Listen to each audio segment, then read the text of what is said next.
O desejado de todas as nações. Capítulo 73. Não se turbe o vosso coração. Olhando a seus discípulos com divino amor e a mais terna simpatia, Cristo disse: Agora é glorificado o Filho do Homem, e Deus é glorificado nele. Judas deixara o cenáculo e Cristo se achava só com os 11. Estava para falar-lhes de sua próxima separação deles. Antes de fazê-lo, porém, salientou o grande objetivo de sua missão, que ele tinha mantido sempre diante de si.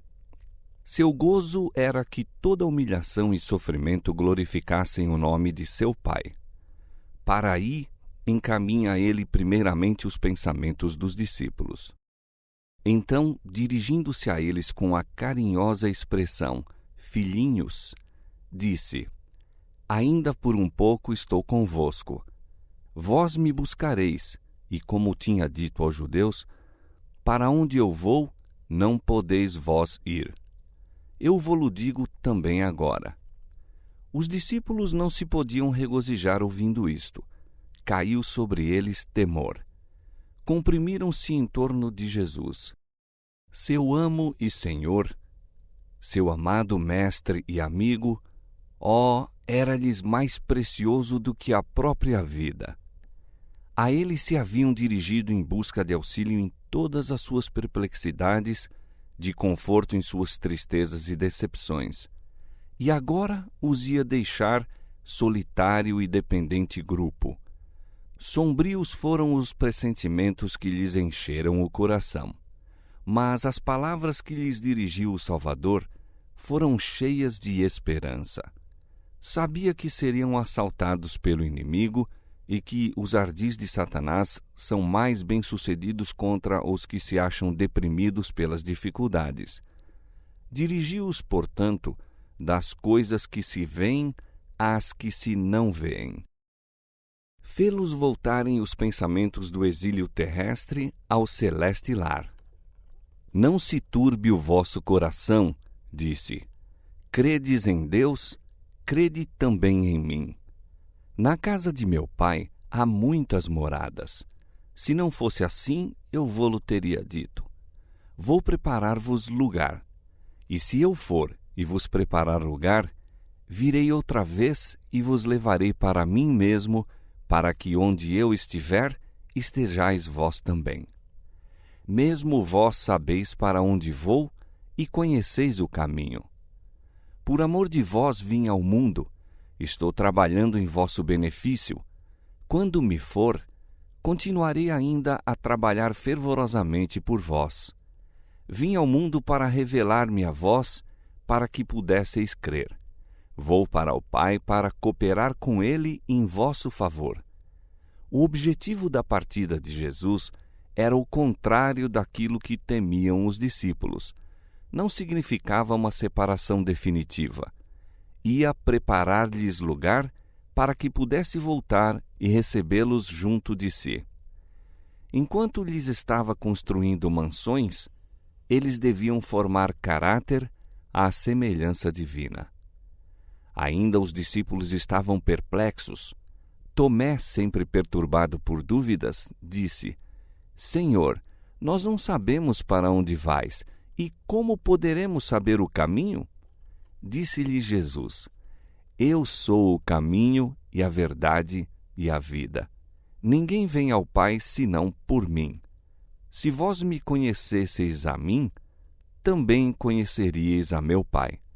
E já desde agora o conheceis e o tendes visto. Não há muitos caminhos para o céu. Não pode cada um escolher o seu. Cristo diz: Eu sou o caminho. Ninguém vem ao Pai senão por mim. Desde que foi pregado o primeiro sermão evangélico, quando no Éden se declarou que a semente da mulher havia de esmagar a cabeça da serpente, Cristo fora exaltado como o caminho, a verdade e a vida.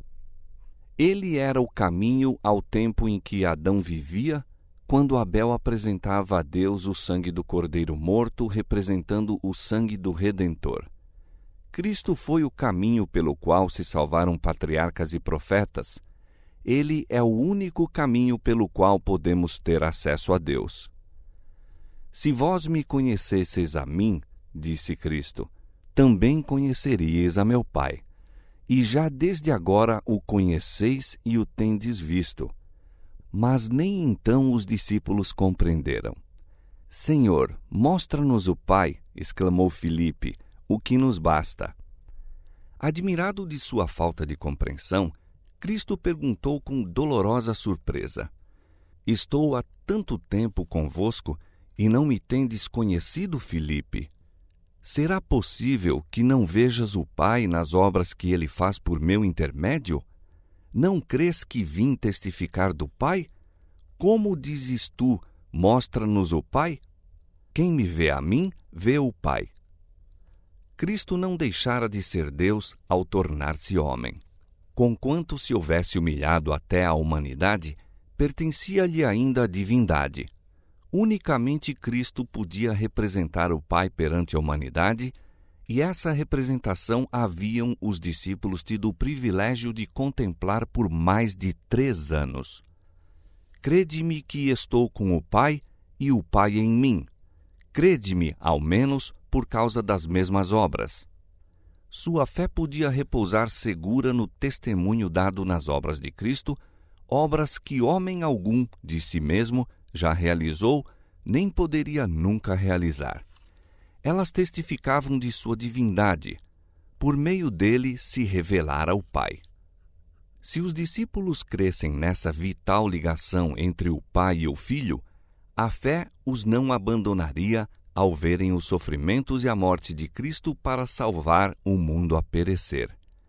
Jesus os estava buscando levar, de seu baixo nível de fé, à experiência a que poderiam atingir, compreendessem na verdade o que ele era, Deus em carne. Desejava que vissem dever sua fé conduzi-los acima, a Deus ali permanecendo. Quão fervorosa e perseverante buscava nosso compassivo Salvador preparar os discípulos para a tempestade de tentação que os sacudiria em breve. Queria tê-los escondido com ele em Deus. Enquanto Cristo proferia estas palavras, a glória de Deus lhe irradiava do semblante e todos os presentes experimentavam um sagrado respeito ao escutar, com elevada atenção, as suas palavras. Seu coração foi mais decididamente arrastado para ele, e ao serem atraídos para Cristo em maior amor, foram atraídos uns para os outros. Sentiram que o céu estava muito próximo e que as palavras que escutavam eram uma mensagem a eles enviada por seu Pai Celestial. Na verdade vos digo, continuou Cristo, que aquele que crê em mim também fará as obras que eu faço. O Salvador estava profundamente ansioso porque seus discípulos compreendessem para que fim sua divindade estava unida à humanidade. Ele veio ao mundo para manifestar a glória de Deus, a fim de que o homem fosse erguido por seu poder restaurador. Deus se revelou nele para que se pudesse manifestar neles. Jesus não revelou qualidades, nem exerceu poderes que os homens não possam possuir mediante a fé nele. Sua perfeita humanidade é a que todos os seus seguidores podem possuir se forem sujeitos a Deus como ele o foi. E as farás maiores do que estas, porque eu vou para meu Pai.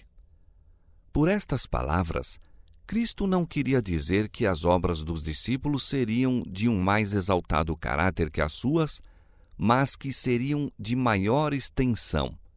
Ele não se refere meramente à operação de milagres, mas a tudo quanto se realiza sob a operação do Espírito Santo. Depois da ascensão do Senhor, os discípulos compreenderam o cumprimento de sua promessa. As cenas da crucifixão, ressurreição e ascensão de Cristo foram para eles vivas realidades. Viram que as profecias se haviam cumprido literalmente, examinaram as Escrituras e aceitaram-lhes o ensino com fé e segurança anteriormente desconhecidas. Sabiam que o Divino Mestre era tudo quanto afirmava ser. Ao contarem o que haviam experimentado e exaltarem o amor de Deus, o coração dos homens abrandava-se e rendia-se, e multidões criam em Jesus. A promessa do Salvador a seus discípulos é uma promessa à sua igreja até ao fim dos séculos. Não era o desígnio de Deus que seu maravilhoso plano para redimir os homens realizasse apenas insignificantes resultados. Todos quantos se puserem ao trabalho, não confiando no que eles próprios possam fazer, mas no que Deus por eles e por intermédio deles possa realizar, hão de certamente ver o cumprimento de sua promessa. E as fará maiores do que estas, declara ele, porque eu vou para meu Pai. Até então, os discípulos não estavam familiarizados com os ilimitados recursos e poder do Salvador. Disse-lhes ele: até agora nada pedistes em meu nome. Explicou que o segredo de seu êxito estaria em pedir forças e graça em seu nome. Ele estaria diante do Pai para fazer a petição por eles. A prece do humilde suplicante apresenta-a como o seu próprio desejo em favor daquela alma. Toda sincera oração é ouvida no céu. Talvez não seja expressa fluentemente, mas se nela está o coração, ascenderá ao santuário em que Jesus ministra e ele a apresentará ao Pai sem uma palavra desalinhada, sem uma dificuldade de enunciação, bela e flagrante como o incenso de sua própria perfeição. A vereda da sinceridade e integridade não é isenta de obstáculos, mas em cada dificuldade devemos ver um chamado à oração. Não existe nenhum vivente dotado de qualquer poder que não o haja recebido de Deus, e a fonte de onde ele vem está aberta ao mais fraco dos seres humanos. Tudo quanto pedirdes em meu nome, disse Jesus, eu farei para que o Pai seja glorificado no Filho. Se pedirdes alguma coisa em meu nome, eu o farei. Em meu nome, ordenou Jesus aos discípulos que orassem. No nome de Cristo, seus seguidores devem subsistir diante de Deus. Graças ao valor do sacrifício feito por eles, são estimados aos olhos do Senhor. Em virtude da imputada justiça de Cristo, são reputados preciosos. Por amor de Cristo, o Senhor perdoa aos que o temem. Não vê neles a vileza do pecador. Neles reconhece a semelhança de seu Filho, em quem eles creem. O Senhor fica decepcionado quando o seu povo se estima a si mesmo como de pouco valor.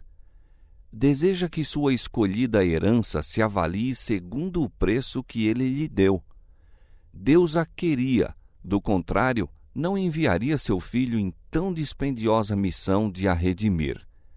Tem para eles uma utilidade e agrada-se muito quando lhe fazem os maiores pedidos, a fim de que lhe glorifiquem o nome. Podem esperar grandes coisas se têm fé em suas promessas. Mas orar em nome de Cristo significa muito. Quer dizer que havemos de aceitar-lhe o caráter, manifestar-lhe o Espírito e fazer suas obras.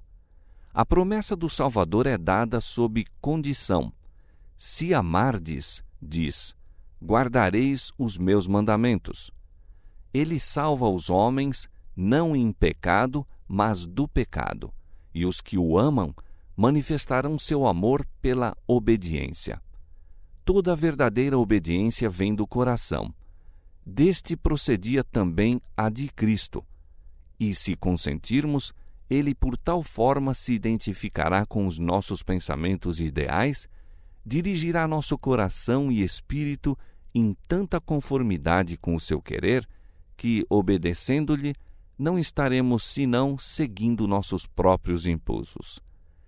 A vontade refinada, santificada, encontrará seu mais elevado deleite em fazer o seu serviço. Quando conhecermos a Deus como nos é dado o privilégio de o conhecer, nossa vida será de contínua obediência. Mediante o apreço do caráter de Cristo, por meio da comunhão com Deus, o pecado se nos tornará aborrecível. Como Cristo viveu a lei na humanidade, assim podemos fazer se nos apegarmos ao forte em busca de força. Mas não devemos pôr a responsabilidade de nosso dever sobre outros e esperar que eles nos digam o que fazer. Não podemos depender da humanidade quanto a conselhos. O Senhor nos ensinará nosso dever com tanta boa vontade como o faz a qualquer outro. Se a Ele nos achegarmos com fé, transmitir-nos-á pessoalmente os seus mistérios. Nosso coração arderá muitas vezes dentro de nós ao aproximar-se alguém para comungar conosco, como fez com Enoque. Os que decidirem não fazer, em qualquer sentido, coisa alguma que desagrade a Deus, depois de lhe apresentarem seu caso, saberão a orientação que hão de tomar. E não receberão unicamente sabedoria, mas força. Ser-lhes-á comunicado poder para a obediência e para o serviço, assim como Cristo prometeu. Tudo quanto foi dado a Cristo, todas as coisas, para suprir as necessidades dos homens caídos, foi-lhe dado como cabeça e representante da humanidade. E qualquer coisa que lhe pedirmos, dele a receberemos, porque guardamos os seus mandamentos e fazemos o que é agradável à sua vista. Antes de se oferecer a si mesmo como a vítima sacrificial, Cristo buscou o mais essencial e completo dom para outorgar a seus seguidores, um dom que lhes poria ao alcance os ilimitados recursos da graça. Eu rogarei ao Pai, disse, e Ele vos dará outro Consolador para que fique convosco para sempre. O Espírito de verdade, que o mundo não pode receber, porque não o vê nem o conhece. Mas vós o conheceis, porque habita convosco e estará em vós. Não vos deixarei órfãos, voltarei para vós. Antes disso, o Espírito havia estado no mundo. Desde o próprio início da obra de redenção, ele estivera atuando no coração dos homens. Mas enquanto Cristo estava na terra, os discípulos não tinham desejado nenhum outro auxiliador. Não seria senão depois que fossem privados de sua presença que experimentariam a necessidade do Espírito e então ele havia de vir. O Espírito Santo é o representante de Cristo, mas despojado da personalidade humana e dela independente. Limitado pela humanidade, Cristo não poderia estar em toda parte em pessoa. Era, portanto, do interesse deles que fosse para o Pai e enviasse o Espírito como seu sucessor na terra. Ninguém poderia ter então vantagem devido à sua situação ou seu contato pessoal com Cristo. Pelo Espírito, o Salvador seria acessível a todos. Nesse sentido, estaria mais perto deles do que se não subisse ao alto. Aquele que me ama será amado de meu Pai, e eu o amarei e me manifestarei a ele. Jesus lia o futuro de seus discípulos. Via um ser levado ao cadafalso, outro à cruz, um terceiro exilado entre os solitários rochedos do mar, outros ainda perseguidos e mortos. Animou-os com a promessa de que, em toda provação, estaria com eles. Aquela promessa não perdeu nada de sua força. O Senhor conhece tudo a respeito de seus fiéis servos que, por amor dele, jazem numa prisão ou são banidos para ilhas solitárias. Conforta-os com sua presença. Quando, por amor da verdade, o crente comparece à barra de injustos tribunais, Cristo se encontra a seu lado. Todo vitupério que cai sobre eles, cai sobre Cristo. ele é condenado outra vez na pessoa de seus discípulos. Quando uma pessoa se acha entre as paredes de um cárcere, Cristo lhe arrebata o coração com seu amor. Quando alguém sofre a morte por sua causa, ele diz: Eu sou o que vivo e fui morto, mas eis aqui estou vivo para todo sempre, e tenho as chaves da morte e do inferno. A vida que por mim é sacrificada conserva-se para a glória eterna.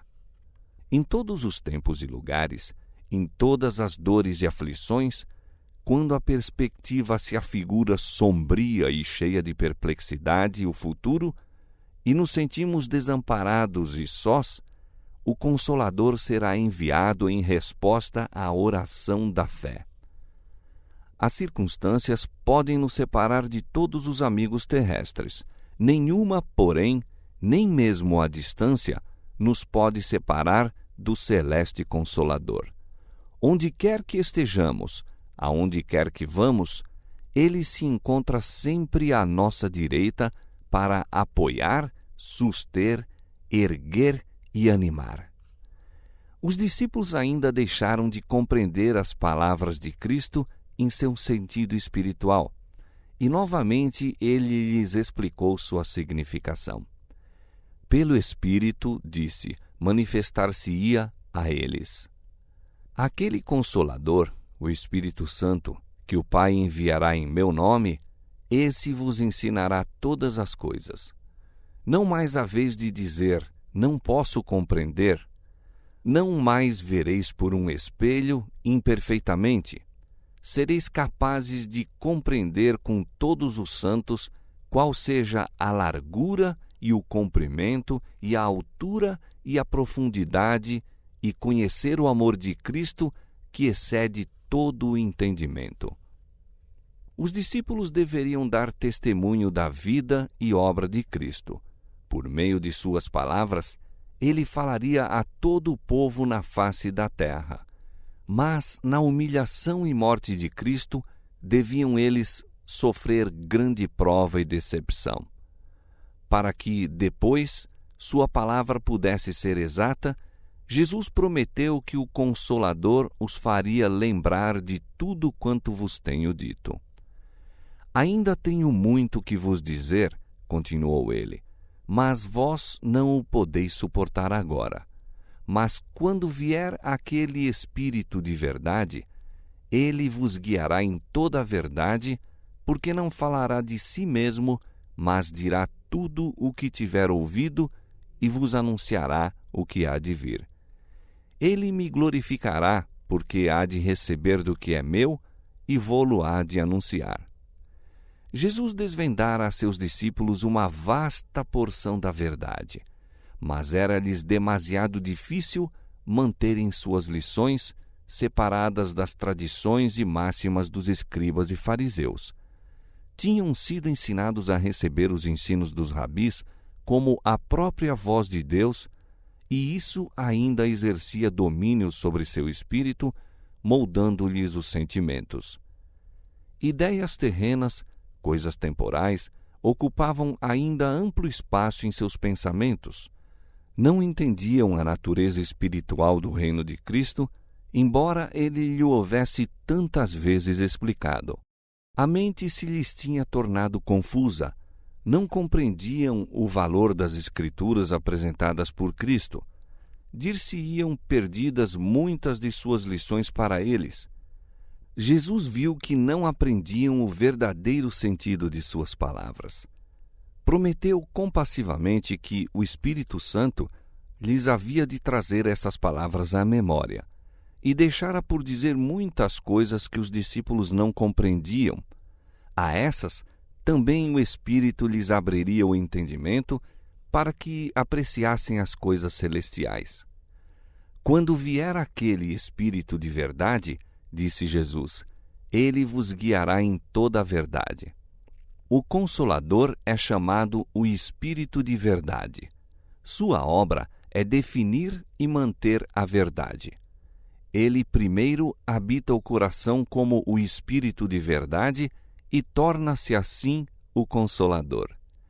há conforto e paz na verdade, mas nenhuma paz ou conforto real se pode achar na falsidade.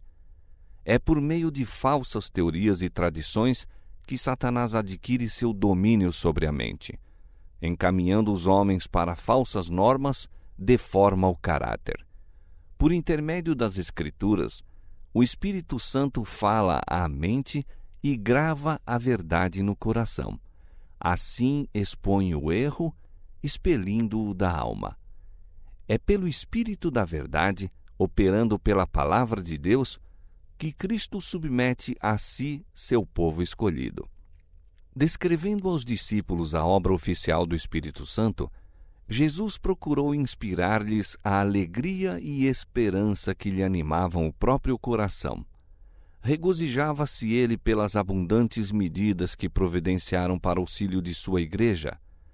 O Espírito Santo era o mais alto dos dons que ele podia solicitar do Pai para a exaltação de seu povo. Ia ser dado como agente de regeneração, sem o qual o sacrifício de Cristo de nenhum proveito teria sido. O poder do mal se estivera fortalecendo por séculos e pasmosa era a submissão dos homens a esse cativeiro satânico.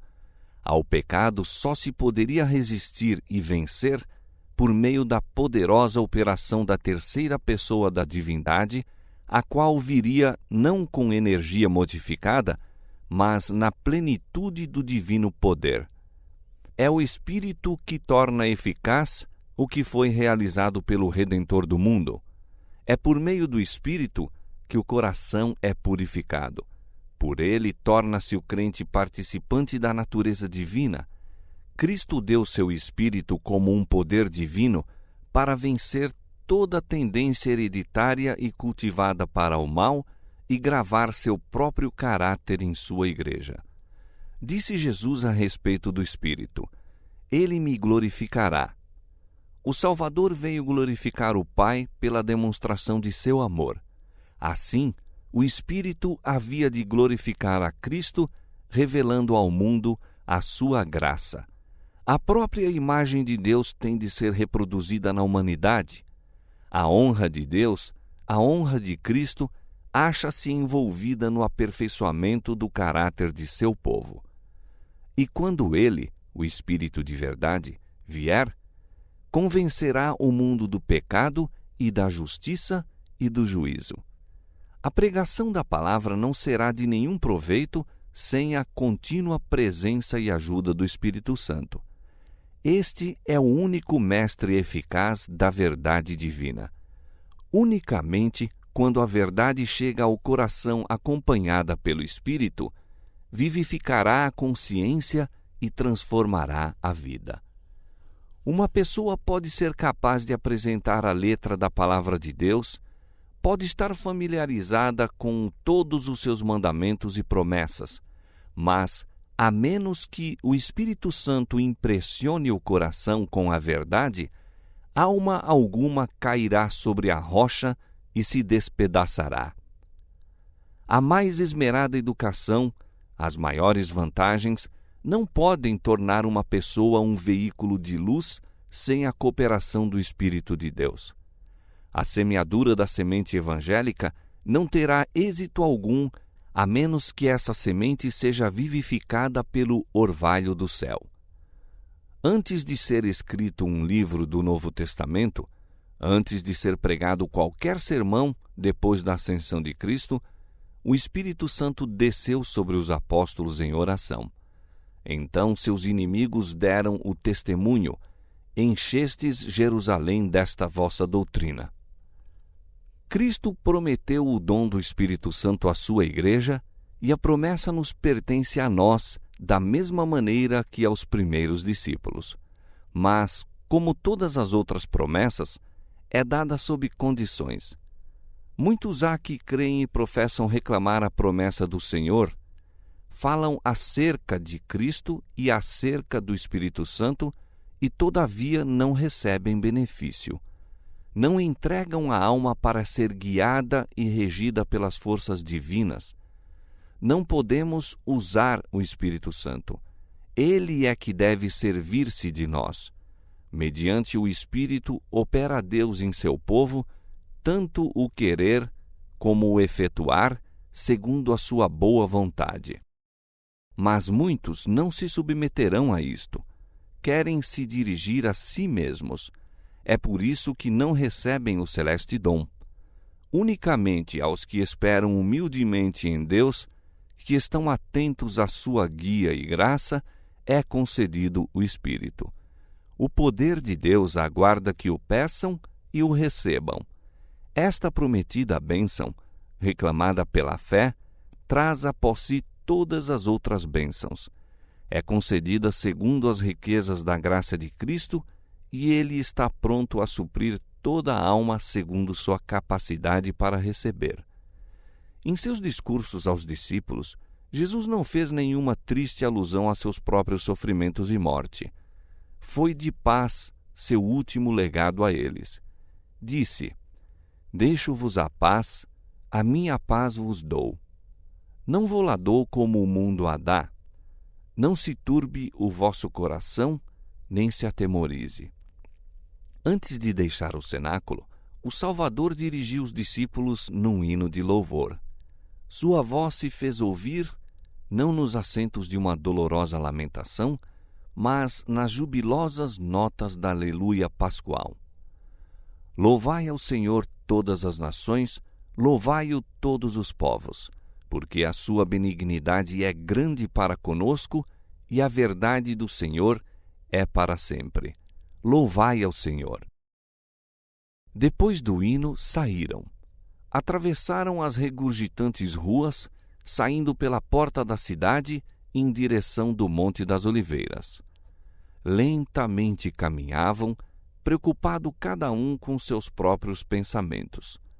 Ao começarem a descer para o monte, Jesus disse num tom de profunda tristeza: Todos vós esta noite vos escandalizareis em mim, porque está escrito: ferirei o pastor e as ovelhas do rebanho se dispersarão. Os discípulos escutaram contristados e possuídos de espanto. Lembravam-se de como, na sinagoga de Cafarnaum, quando Cristo falara de si mesmo como o pão da vida, muitos se escandalizaram, afastando-se dele. Os 12, porém, não se tinham mostrado infiéis. Pedro, falando por seus irmãos, declarara sua lealdade a Cristo. Então o Salvador dissera: Não vos escolhi a vós os 12? E um de vós é um diabo. No cenáculo, Jesus dissera que um dos 12 o havia de trair e que Pedro o negaria. Mas agora suas palavras os incluíam a todos. Então se fez ouvir a voz de Pedro protestando veementemente: Ainda que todos se escandalizem, nunca porém eu. No cenáculo declarara: Por ti darei a minha vida. Jesus o advertira de que naquela mesma noite negaria seu Salvador. Agora Cristo repete a advertência: Em verdade te digo que hoje, nesta noite, antes que o galo cante 2 vezes, 3 vezes me negarás. Mas Pedro apenas disse com mais veemência: Ainda que me seja necessário morrer contigo, de modo algum te negarei. E da mesma maneira diziam todos também. Em sua confiança de si mesmos, negaram a repetida declaração daquele que é onisciente. Não estavam preparados para a prova. Quando a tentação os assaltasse, compreenderiam a própria fraqueza. Quando Pedro disse que seguiria seu Senhor à prisão e à morte, era sincero em cada palavra proferida, mas não se conhecia a si mesmo. Ocultos em seu coração, havia elementos de mal que as circunstâncias fariam germinar. A menos que ele fosse levado à consciência de seu perigo, esses elementos se demonstrariam sua eterna ruína. O Salvador viu nele um amor próprio e segurança que sobrepujariam mesmo o amor de Cristo. Em sua vida se revelara muito de enfermidade, pecado não mortificado, descuido de espírito, temperamento não santificado e temeridade para entrar em tentação. A solene advertência de Cristo era um chamado a exame de coração. Pedro necessitava desconfiar de si mesmo e ter maior fé em Cristo. Houvesse ele recebido com humildade a advertência, e teria recorrido ao pastor do rebanho para que guardasse sua ovelha. Quando no mar da Galileia se achava prestes a submergir, clamara: Senhor, salva-me! Então, a mão de Cristo se estendera para segurar a sua. Assim agora, se clamasse a Jesus: salva-me de mim mesmo, teria sido guardado. Pedro sentiu, porém, que lhe faltavam com a confiança e julgou isso cruel. Estava já ofendido e mais persistente se tornou na confiança própria. Jesus contempla compassivamente os discípulos. Não os pode salvar da provação, mas não os deixa sem conforto. Assegura-lhes que há de quebrar as cadeias do sepulcro e que seu amor por eles não falhará. Mas depois de eu ressuscitar, diz, irei adiante de vós para a Galileia. Antes que o negassem, receberam a certeza do perdão. Depois de sua morte e ressurreição, sabiam achar-se perdoados e ser caros ao coração de Cristo. Jesus e os discípulos estavam a caminho para o Getsêmani, ao pé do Monte Olivete, lugar retirado que ele visitara muitas vezes para meditar e orar. O Salvador estivera expondo aos discípulos a missão que o trouxera ao mundo e a relação espiritual que deveriam manter para com ele. Ilustra em seguida a lição. A lua esparge sua clara luz, revelando-lhe uma florescente videira. Atraindo para ela a atenção dos discípulos, emprega-a como símbolo. Eu sou a videira, diz ele. Em vez de escolher a graciosa palmeira, o altaneiro cedro ou o vigoroso carvalho, Jesus toma a videira com suas trepadoras gavinhas para representar-se a si mesmo. A palmeira, o cedro e o carvalho mantêm-se de pé por si sós. Não exigem apoio, mas a videira se entrelaça na grade e assim cresce em direção ao céu. Assim Cristo, em sua humanidade, dependia do poder divino. Eu não posso, de mim mesmo, fazer coisa alguma, declarou ele. Eu sou a videira verdadeira. Os judeus haviam sempre considerado a videira como a mais nobre das plantas e uma imagem de tudo quanto é poderoso, excelente e frutífero. Israel fora representado por uma videira plantada pelo Senhor na terra prometida. Os judeus baseavam sua esperança de salvação em uma ligação com Israel. Mas Jesus diz: Eu sou a videira verdadeira. Não penseis que, devido à ligação com Israel, podeis tornar-vos participantes da vida de Deus e herdeiros de sua promessa. Unicamente por mim é recebida a vida espiritual. Eu sou a videira verdadeira e meu Pai é o lavrador. Nos montes da Palestina plantou nosso Pai Celestial esta boa videira e ele próprio era o lavrador. Muitos foram atraídos pela beleza dessa videira, reconhecendo-lhe a origem celeste. Mas aos guias de Israel, ele parecia como uma raiz de terra seca. Tomaram a planta e esmagaram-na, pisando-a sob os pés profanos. Sua ideia era destruí-la para sempre.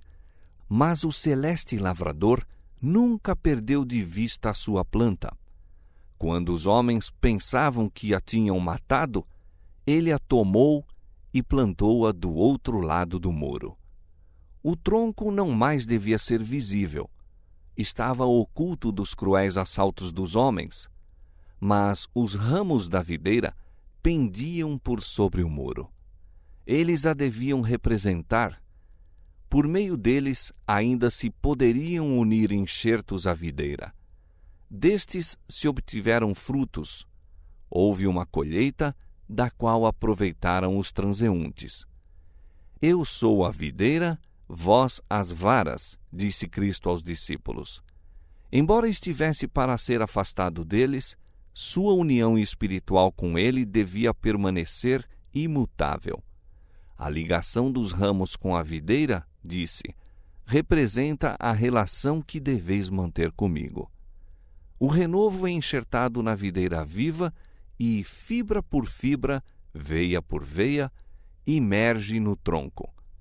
A vida da videira torna-se a vida do ramo.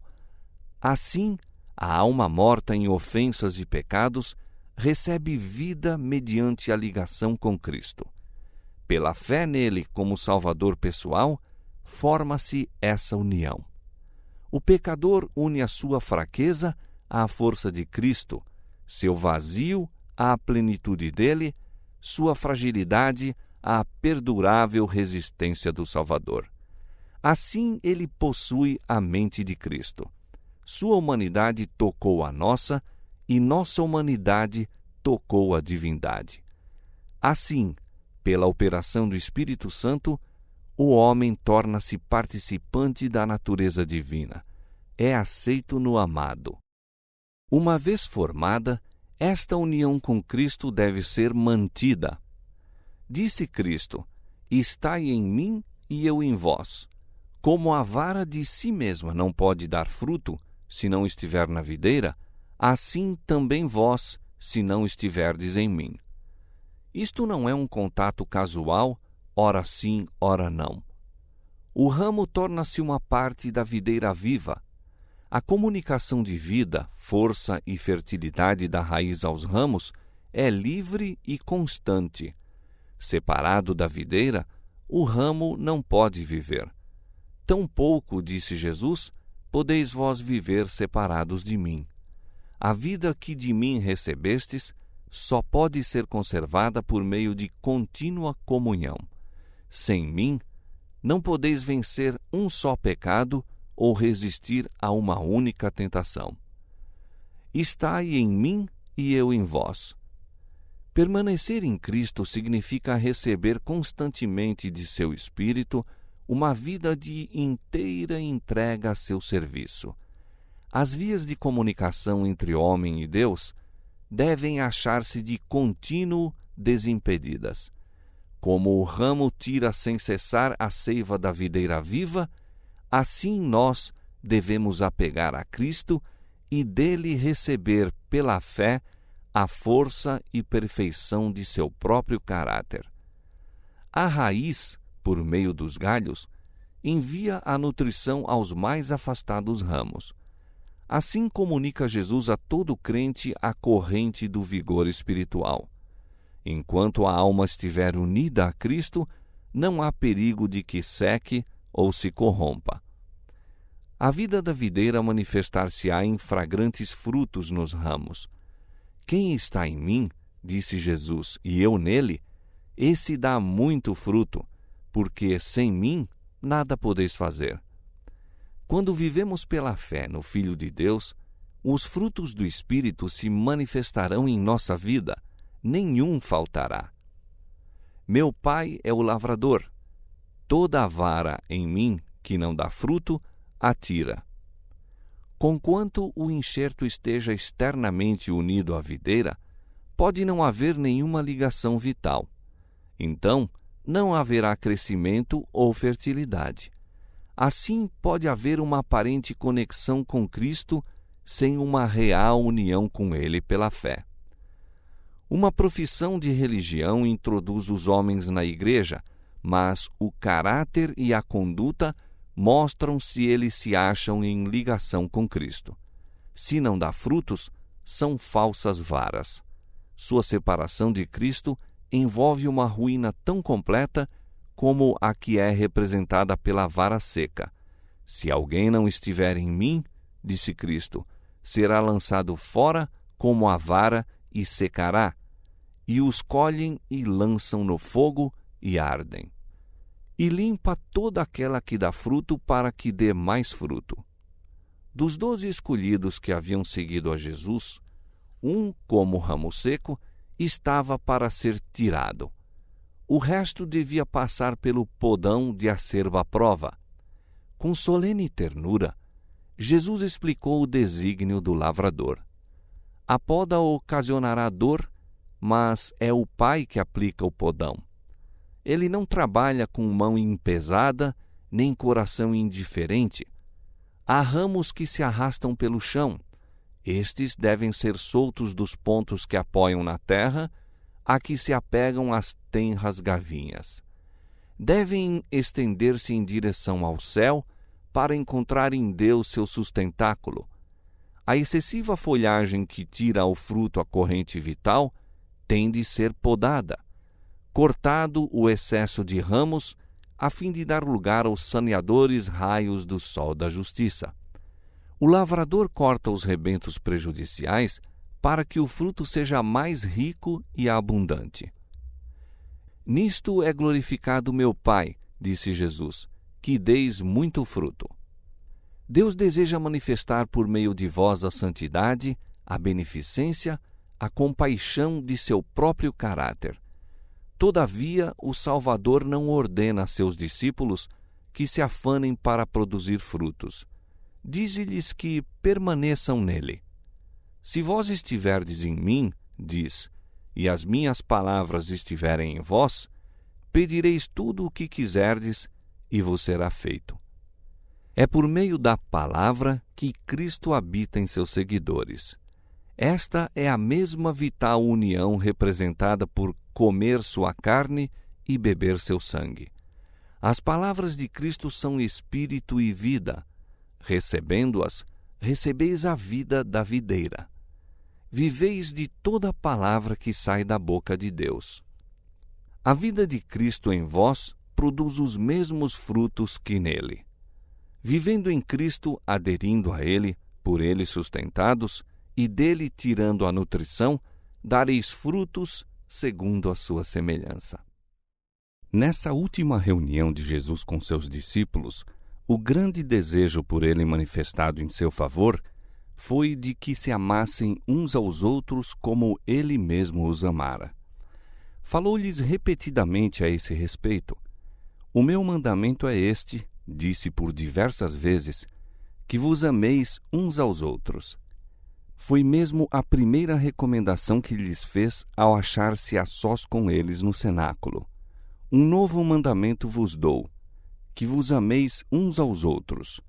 Como eu vos amei a vós, que também vós uns aos outros vos ameis.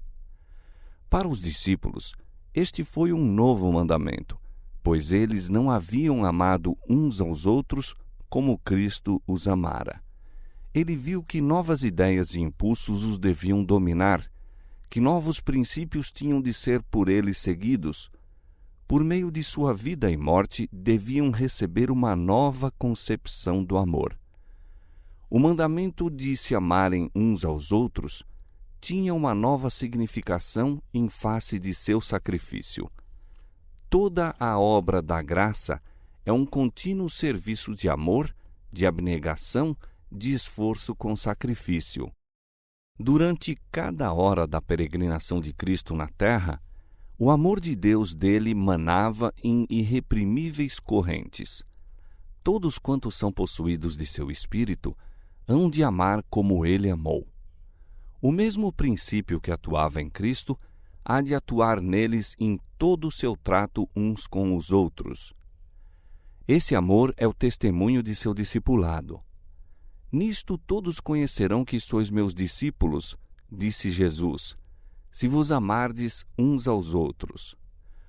Quando os homens se ligam entre si, não pela força do interesse pessoal, mas pelo amor, mostram a operação de uma influência que é superior a toda influência humana. Onde existe esta unidade, é evidente que a imagem de Deus está sendo restaurada na humanidade, que foi implantada nova vida. Mostra que há na natureza divina poder para deter os sobrenaturais agentes do mal e que a graça de Deus subjuga o egoísmo inerente ao coração natural. Este amor manifestado na Igreja há de, por certo, incitar a ira de Satanás. Cristo não estabelece para seus discípulos um caminho fácil.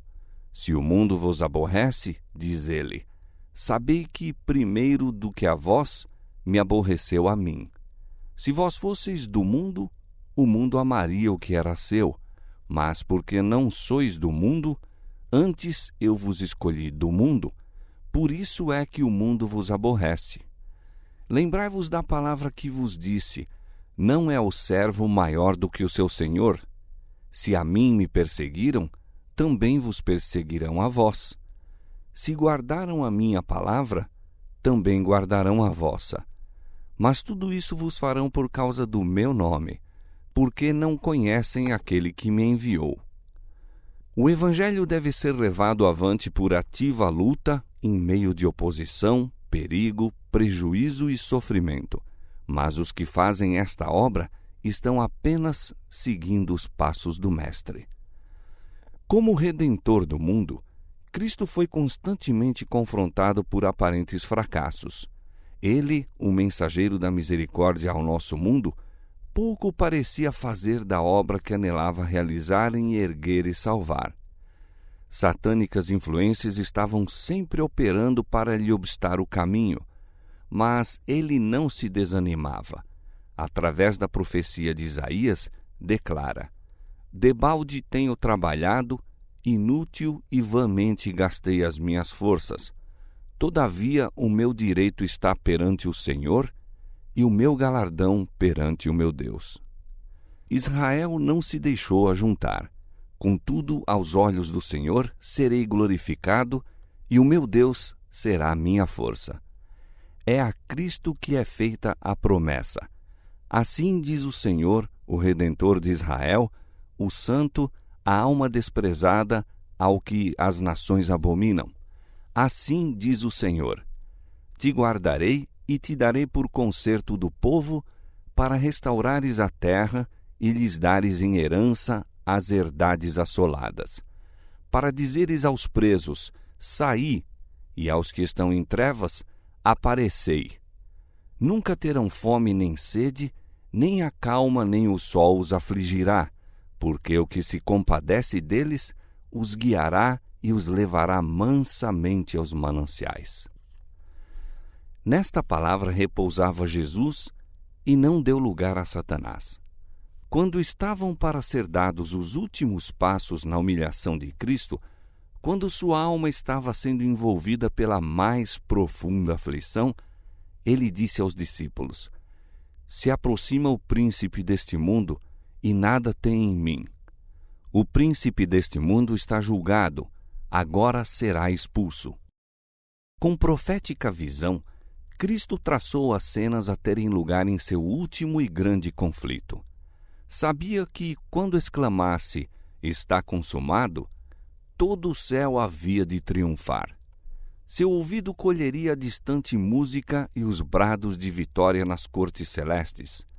Sabia que havia de soar então o dobre afinados do império de Satanás, e o nome de Cristo seria anunciado de mundo em mundo por todo o universo. Cristo regozijava-se de poder fazer mais em benefício de seus seguidores do que eles seriam capazes de pedir ou pensar. Falava com segurança, sabendo que fora dado, já antes da fundação do mundo, um onipotente decreto. Sabia que a verdade, armada com a onipotência do Espírito Santo, havia de vencer na contenda com o mal, e a ensanguentada bandeira flutuaria triunfalmente sobre seus seguidores.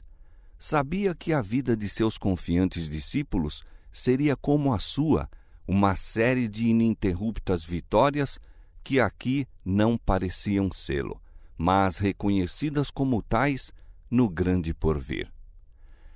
Tenho-vos dito isto, disse, para que em mim tenhais paz. No mundo tereis aflições, mas tende bom ânimo, eu venci o mundo. Cristo não falhou, nem lhe faleceu o ânimo, e seus seguidores têm de manifestar uma fé de natureza assim resistente. Cumpre-lhes viver como ele viveu e trabalhar como ele trabalhou, pois nele confiam como o grande obreiro mestre. Valor, energia e perseverança devem eles possuir. Conquanto aparentes impossibilidades lhes entravem o caminho, por sua graça hão de ir avante. Em lugar de deplorar as dificuldades, são convidados a transpô-las.